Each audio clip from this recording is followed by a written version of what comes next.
What's up everyone? Welcome back to my YouTube channel.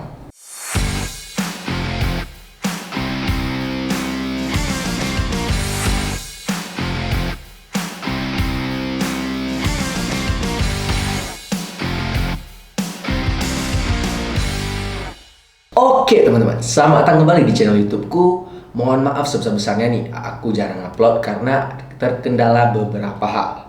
Nah jadi, kali ini kita bakal membahas hal yang lagi viral nih, yaitu si pesulap merah atau Bang Marcel lah. Karena pendapat dia itu bahwasanya seluruh ilmu gaib itu ataupun dukun-dukun itu banyak yang palsu dan juga banyak yang berkedok agama. Itu yang sangat kita sayangkan. Tapi aku tidak terlalu membahas masalah hal dia bagaimana dengan Mas Gus Samsudin ya. Tapi aku hanya mengambil beberapa opini dia. Aku sangat setuju dengan opini-opini dia, apalagi terkait bahwasanya ilmu gaib itu ataupun ya ilmu kerasukan ataupun hal-hal gaib itu kebanyakan hanyalah sugesti kita. Ya contoh misalnya ya ada benda keramat ini bisa membuat kita menjadi lebih kaya. Oh ini bisa membuat kita lebih senang, menyembuhkan penyakit. Nah, itu hanya sugesti menurutku teman-teman. Betul kata si Bang Marcel ataupun pesulap merah. Nah tapi menurutku teman-teman ada beberapa hal yang ya aku kurang setuju sih dengan opininya pesulap merah, yaitu terkait yang kerasukan. Kerasukan itu juga dikatakan bahwasanya sugesti ya, itu pola pikir ataupun kerusakan di psikisnya. Karena ya menurut aku teman-teman, mengapa aku mengatakan seperti ini? Karena sering terjadi di depanku teman-teman, yaitu orang kerasukan ataupun kesurupan yang mengalami itu keseringan adalah temanku teman-teman. Nah jadi kali ini aku bukan maksudnya menyombongkan diri ataupun bukan bermaksud apa-apa, tapi cuma ingin memberi sebuah cerita saja kepada teman-teman bahwasanya aku pernah menangani salah seorang temanku yang sedang kerasukan teman-teman. Oke, langsung saja kita bercerita di segmen Batantu, bahas-bahas tentang hantu.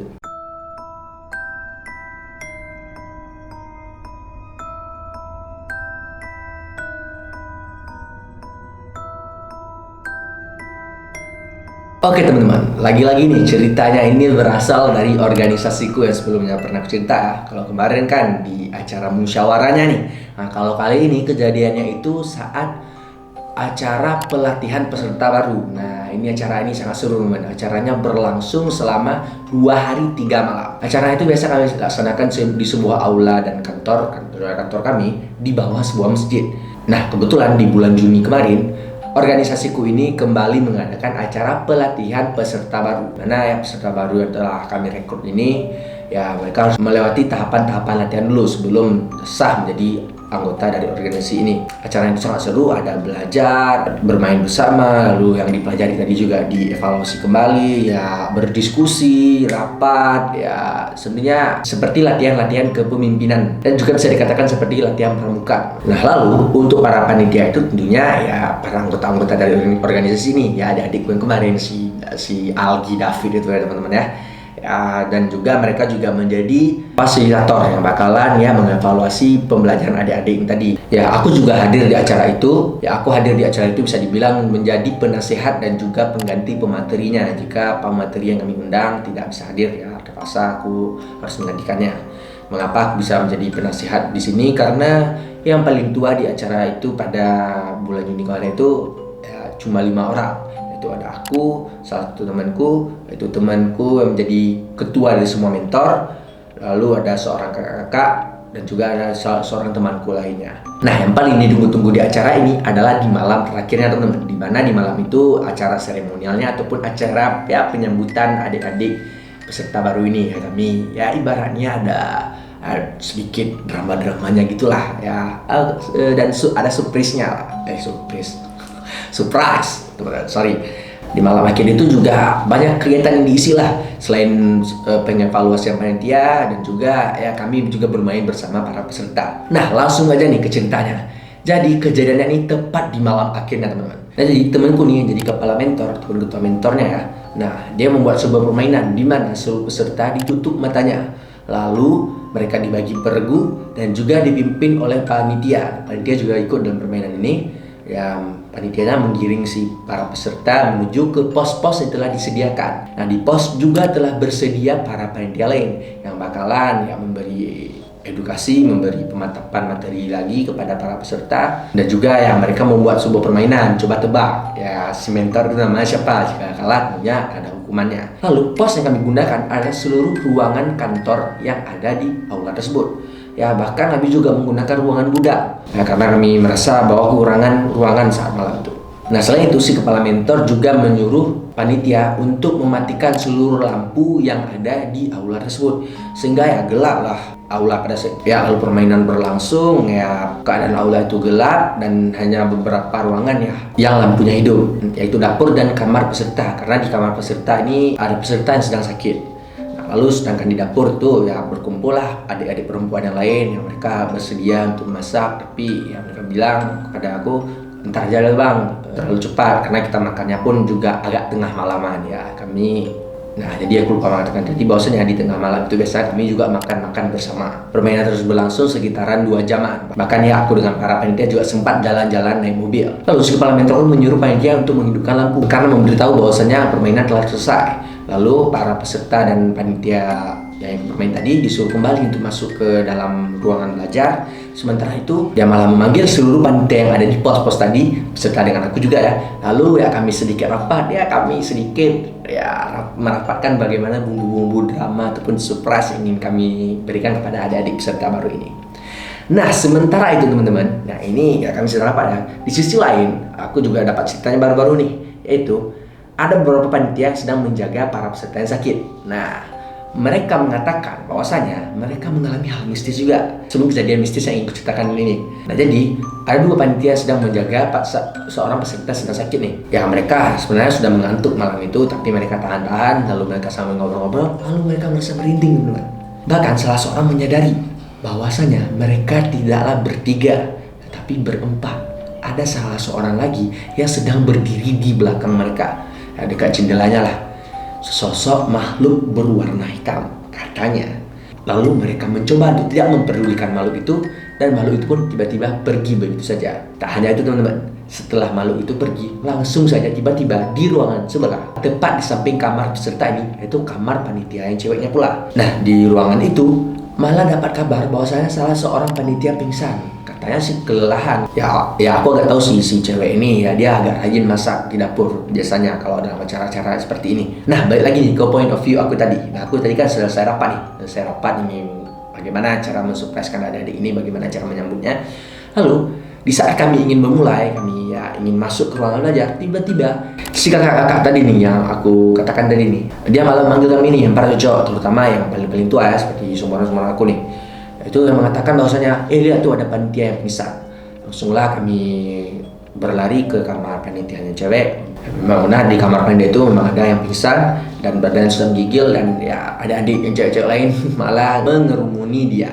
Aku suruh bubar ya, buka-buka lah, biar jangan sesak napasnya. Nah salah seorang temanku malah berkata, bawa pulang aja nih, kayaknya dia demam. Tapi kawannya ataupun bestinya nih ya malah berkata, nggak ada orang rumahnya bang, jadi nggak bisa pulang dia. Aku pun langsung bertanya, biasanya kalau gini kalian apakan? Nah, mereka menjawab, mungkin biasanya kami kasih tolak angin bang. Udah, aku kasih uang dan aku suruh panitia yang cowok ya untuk beli tolak angin. Nah di sini teman-teman, dia memulai aksinya teman-teman. Yaitu tiba-tiba saja si cewek pingsan ini mulai menggeliat, lalu mengiris-ngiris ya atau menggeruti tangannya seperti itu. Langsung saja yang cewek lain, bang lihat tangannya bang, langsung berteriak histeris lalu berdarian. Aku pun langsung menyuruh mereka keluar dan suruh mereka tenang, dan apalagi yang sedang dapat itu aku suruh menjauh, jangan dekat di sini. Lalu teman-teman cowokku yang lain ini malah ikutan menjauh juga, dan mereka berkata, udah Iben aja yang tangannya, Iben kan Ustaz, tolong tangani. Ya aku sedikit agak kesal ya waktu itu ya. Lalu aku langsung mengambil Al-Quran, dan juga aku udah langsung bacanya teman-teman. Aku memanggil lagi adik-adik yang cewek yang pemberani untuk membaca Al-Quran yang menurut aku yang bacaannya juga bagus. Ya ada 3 orang, 1 membaca Al-Quran, 2 memegang tangan si cewek ini ya, biar jangan gini mengiris-ngiris lagi teman-teman ya.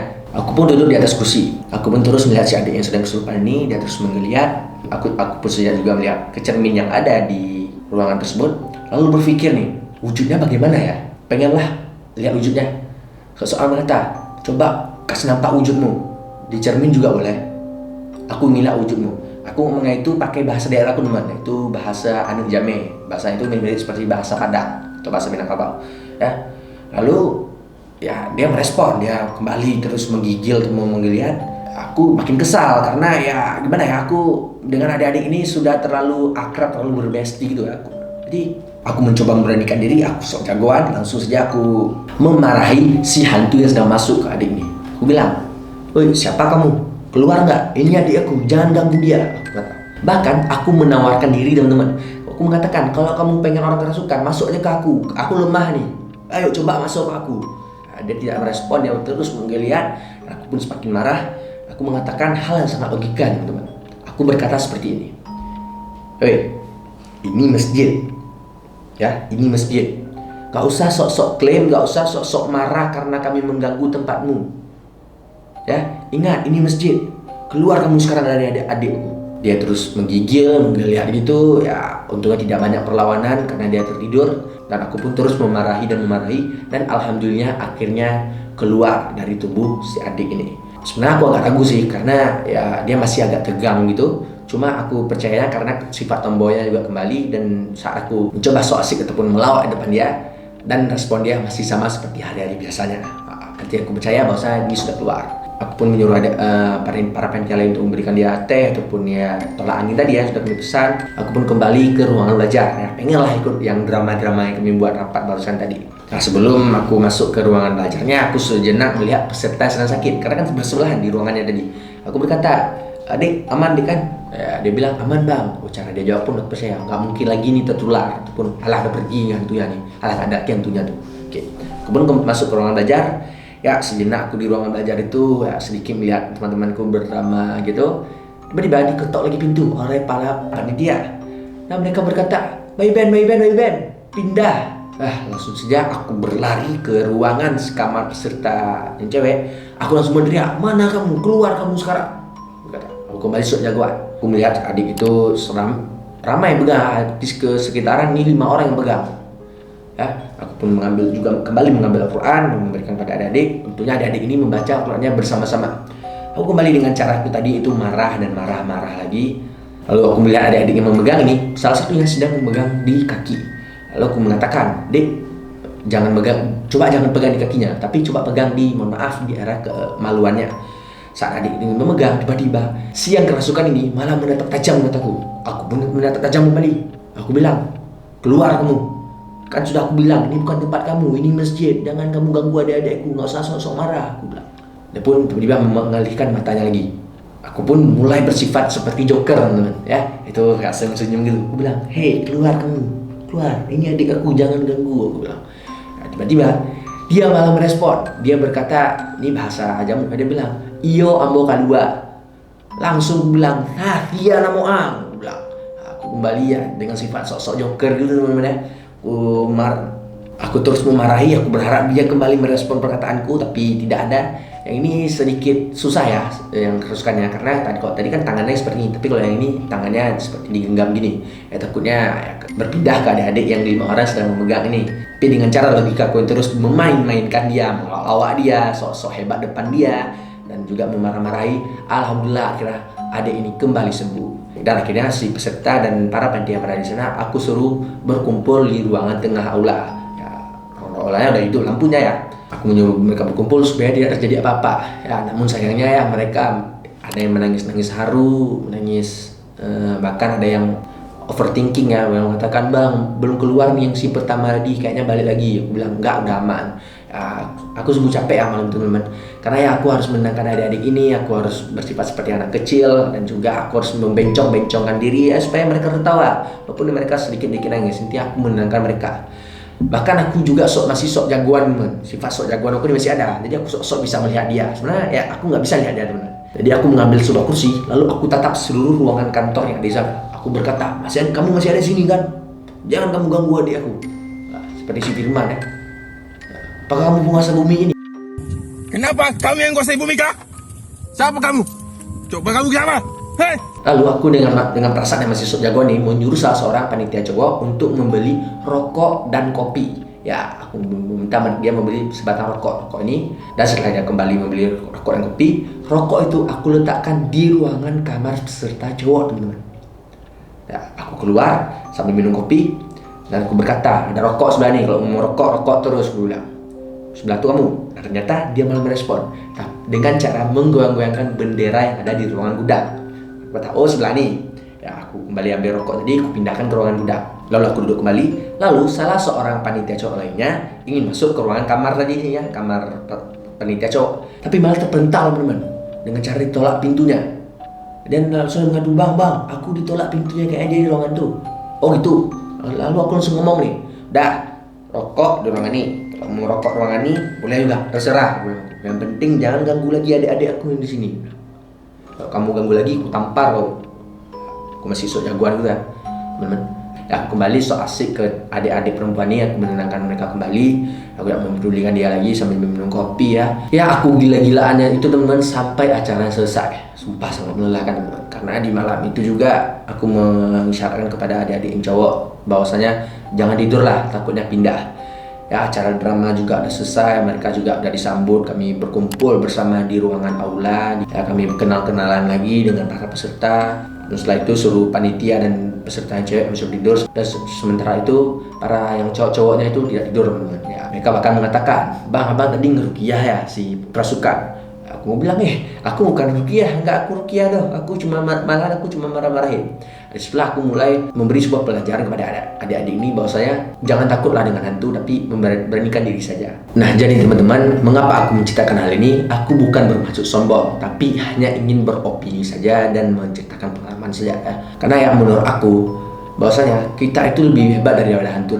Ya, dimana aku memberanikan diri melawan sesosok hantu yang sedang merasuki salah seorang panitia itu teman-teman ya. Ya, aku melawannya itu dengan logika juga. Aku melawannya itu dengan cara ya hal yang aku ketahui lah. Karena menurut prinsipku teman-teman, hantu ini sama saja seperti orang gila teman-teman, ataupun orang stres. Nah, orang kerasukan itu pasti biasanya pertama berteriak atau enggak ketawa-tawa lalu nangis-nangis. Nah, biasa kalau kita orang seperti itu, siapa yang biasanya seperti itu? Pasti rata-rata itu adalah orang stres ataupun orgil ya. Dan timbul pertanyaan untuk aku teman-teman, itu mengapa orang stres ataupun orgil ini tidak pernah ataupun jarang kerasukan teman-teman? Ya, berarti ya setan ini milih-milih ya. Berarti setannya ini ada pikiran juga teman-teman. Ya, kalau memang dia memiliki kalau memang hantu dan setan memiliki pikiran, ya kita balas lagi dengan pikiran kita. Jadi nggak usah takut teman-teman. Apalagi ilmu santet yang ada di luar sana, seperti pendapat Bang Marcel. Bahkan aku juga menimbul pertanyaan teman. Di awal aku mengatakan teman-temanku sering mengalami kerasukan. Tapi mengapa aku tidak pernah mengalami kerasukan atau kesurupannya? Tapi bukan maksudnya aku meminta, bukan juga pengen lah. Tapi ibaratnya ya aku saja nggak pernah merasuki. Berarti ibaratnya kita itu ada beberapa orang yang hebat. Berarti bisa dikatakan bahwa setan itu ataupun hantu itu memiliki kelemahan teman-teman. Berarti manusia ini lebih hebat daripada hantu-hantu ini. Ya, jangan takut lagi pada hantu. Ya. Bahkan ada pepatah yang mengatakan bahwasanya manusia itu lebih setan daripada setan. Ya. Bahkan ya di videonya Bang Marcel itu beberapa ya, ustaz-ustaz itu mengatakan bahwasanya jin yang mengganggu ataupun jin yang merasuki itu adalah jin yang disuruh oleh manusia.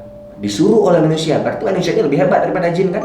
Bahkan jin itu berarti ya mohon maaf kita bilang bisa jadi budaknya manusia. Tapi jangan sampai teman-teman ya. Berarti hubungan kita dengan jin itu ibarat juga dengan seperti hablum minan nas, itu hubungan kita sesama manusia. Bagaimana kita menanggapi manusia lain, bagaimana kita komunikasi dengan manusia lain, itu sama saja kita dengan menanggapi para ya makhluk halus ini teman-teman. Ya. Jadi menurutku jangan takut lagi. Bahkan ya seperti yang para kerasukan-kerasukan itu ya anggap remeh saja. Tapi kalau memang sudah dia batas ininya ya sepengetahuan kita lah bagaimana cara mengobatinya. Dan aku menyarankan teman-teman, memang bagus sih kita mendengar opini-opini dari Bang Marcel ataupun Pesulap Merah, dan sebaiknya kita lebih open minded dan juga menggunakan opini-opininya itu untuk kehidupan sehari-hari ya, bagaimana menghadapi para hantu-hantu. Ya ibaratnya jika kita marah kalau diganggu oleh orang, mengapa kita tidak marah kalau diganggu oleh hantu atau setan, tapi malah takut? Kan aneh. Bahkan ada hal yang seperti ini lagi, bahwasanya hantu dan setan itu mengharap kita menyembah dia ataupun ya beralih kepada dia. Permasalahannya adalah bentuknya itu malah aneh dan menakutkan. Bukankah kalau menakutkan itu malah dijauhkan oleh orang-orang seperti privilege kita, yaitu kalau nggak good looking ya dijauhin. Mungkin ya itu saja opini ku teman-teman. Mungkin kembali lagi dengan ilmu-ilmu tauhid kita pun, dan juga jangan lupa tetap beribadah kepada Allah. Semoga kita juga dijauhi oleh ya makhluk-makhluk halus itu pun ilmu sihir lainnya. Ya terserah percaya atau tidak tentang hal-hal gaib itu. Tapi menurut aku ya ada yang memang hal itu benar dan ada yang diada-adakan. Oke, mungkin cukup untuk pembahasan kali ini. Ya mohon maaf jika ada memang salah kata. Dan kalau memang teman-teman menyukai cerita-cerita hantuku ataupun ingin mendengar opini-opiniku tentang hantu lain, nah teman-teman bisa memesan bukuku satu ini. Alhamdulillah baru-baru ini aku menerbitkan sebuah buku, itu buku novel. Novel ini berdasarkan dari kisah nyata, namun aku fiksikan teman-teman. Nah jadi di buku ini juga tersirat ataupun tersurat opini-opiniku terhadap bagaimana cara melawan hantu pun berani terhadap hantu teman-teman. Untuk link pemesanan bisa lihat di deskripsi video ini. Cukup sekian dan terima kasih. Wassalam.